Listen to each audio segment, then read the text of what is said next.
സംഭവം 9:47. നിലമ്പൂർ പാട്ട് എങ്ങനെ ഉണ്ടായിന്? അടിപൊളിയാ. വിട്ടാലെന്നാ ഊട്ടിക്ക് എത്ര ഒപ്പം പോയാല്? മൈനസോ? അതിനല്ലല്ലോ ഊട്ടിക്ക് പോണേ. ഒരു ഓനെ പൊക്കി പോയാലോ? ഒറ്റ മൈൻഡ് ഉണ്ടോ? ഒറ്റ മൈൻഡ് ആരിസുണ്ടോ? മുജോ ഒറ്റ മൈൻഡ്. എന്നാ ചായ പൈസ കൊടുക്കി വിട്ട് വിട്ട് പോ.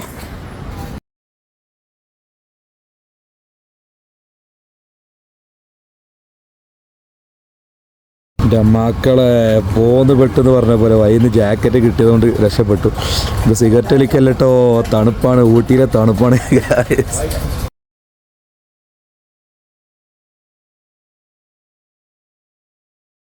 രാവിലെ 4:30 നീച്ച് ഐസ് കാണാൻ വന്നതാ.